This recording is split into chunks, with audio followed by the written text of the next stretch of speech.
The moment we've all been waiting for, Nintendo's Q1 financial reports were released the first of this month, and it came with some good news, some weird news, and some bad news. In this video, I'll go over it all. But before we get into that, I'm doing a $70 eShop gift card giveaway. All you gotta do is comment down below on this video and be sure you're subscribed. In the description is gonna be a comment sheet that outlines all the valid comments for entry, as well as some additional rules and regulations. Thank you guys so much for the support on the most recent videos, and I wish you the best of luck.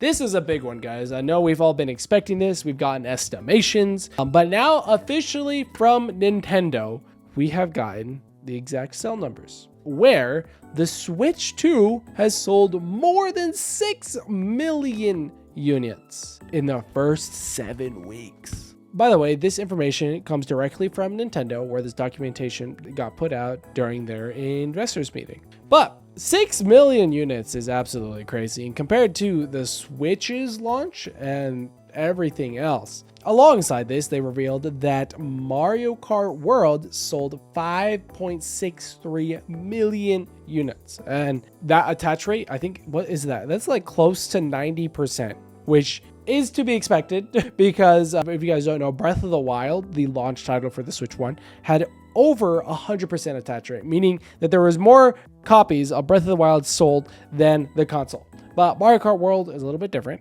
They sold 5.63 and they sold more than 6 million. So that attach rate is almost 90% or is 90%. That just shows how much people wanted to play Mario Kart, as well as, you know, the bundles doing its thing. I think the bundles was also a big part of that. These numbers are, you know, absolutely crazy for a console, but I'm not going to really look too much into them. There's definitely some really good videos made by actual market analytics that will discuss more about these. But there's one thing I wanted to point out, that being their subtitle to the 6 million units, saying demand for the Nintendo Switch 2 is exceeding supply in many countries, and we regret the inconvenience this is causing for our consumers. And they say they're looking to strengthen their whole supply systems. I don't know if this is exactly true, and I've said this before in another video, but I think Switches are kind of easy to get right now, and I think they will be up until the holiday season. So if you're looking to get a Switch 2, I think right now is the best time to, even if there isn't really a game that you're wanting to get yet, but you know, if you want one for, you know, like Animal Crossing or Smash Bros in the future, because I'm assuming that there's going to be a shortage as well as a price increase, and we'll get into that in a second. But legitimately, like right now, if I go to my Target, I could probably get a Switch 2. Same thing with GameStop. If I go online, just pick one up. Best Buy as well. All those companies, I could just walk in, or I could place an order online, schedule for pickup, and get my Switch 2. So I don't know if that really means that demand is exceeding supply. And there has been a lot of people saying that the 6 million is great, but it shows that there's a significant drop off from the people that first got their Switch 2, because the Switch 2 sold at 5.82 million units as of June 30th. So that means for the almost entire month of July, they only sold like 1 million. I know they were only counting 7 weeks, but still, something doesn't seem right when I hear those numbers. And it's been talked about before by other financial insiders. So I really do suggest looking up someone that is more reputable. So I just wanted to just put that out there, because yes, the Switch sold a lot in the beginning, but it looks like, again, the demand isn't really there at the moment. A really quick breakdown from Nintendo Life. Japan sold 1.27, the US 2 million, Europe 1.3, and all the other countries 1.1. And yeah, when it comes to Japan, apparently there is legitimately stocking issues, just because the price of the Switch, as well as, you know, Nintendo being a Japanese based company. So I'm wondering if it wasn't for that, maybe Japan would be basically on the same level of the United States. But you know, those are just, you know, some random thoughts. But alongside this, Nintendo also revealed some fairly bad news. Nintendo said there's going to be a pricing update, not for the Switch 2, but for the Switch 1. Pricing for the original Nintendo Switch family of systems and products will change in the United States based on market conditions effective August 3rd, 2025.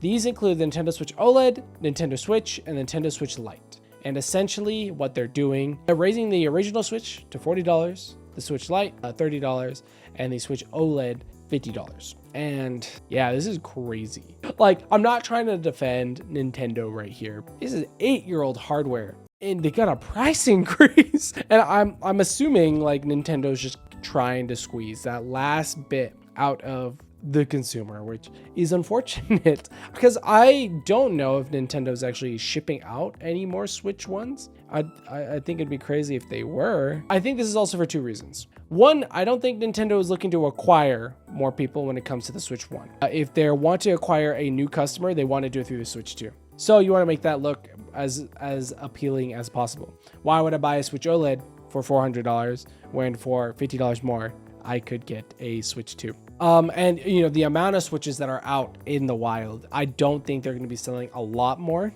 So might as well make as much money as they can from the original, from the Switches that are there. And then two is that pricing ladder that I just said. Why buy a Switch OLED when you could just buy a Switch 2 for $50 more? And that is just common in marketing, the whole pricing ladder strategy. It's the whole reason why there's small, medium, larges. They're just going to push you to buy the large, charge you a little bit more money. They're saying this under the guise of market conditions and tariffs, which according to a lot of, you know, market insiders or market researchers, this seems to be true. A lot of tariffs in Japan and Vietnam and China that are affecting, you know, Nintendo's supply chain.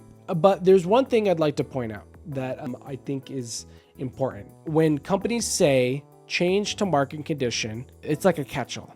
They're going to rise the price, right? But when that market condition goes down, are they going to change the price? The answer is no. They're going to keep it as high as possible, which is crazy. So that's just something to think about. I'm not really supporting Nintendo on this decision. It just makes sense though. There's already X amount of Switch 1s in the wild, so we don't really need to sell anymore. One thing I do want to point out is them saying pricing for the Switch 2 system, physical and digital Nintendo Switch and Nintendo Switch 2 games, as well as Nintendo Switch Online memberships will remain unchanged at this time. However, please note that price adjustments may be necessary for the future. So I think maybe at the end of this holiday season, we might be getting a price adjustment for the Nintendo Switch 2. But I think they're trying to avoid that as much as possible. I think the one thing to focus here is Nintendo Switch Online memberships. I think we'd get a price adjustment for NSO before we get a price adjustment for Nintendo Switch 2. You know that the margins for the Nintendo Switch 2 are less than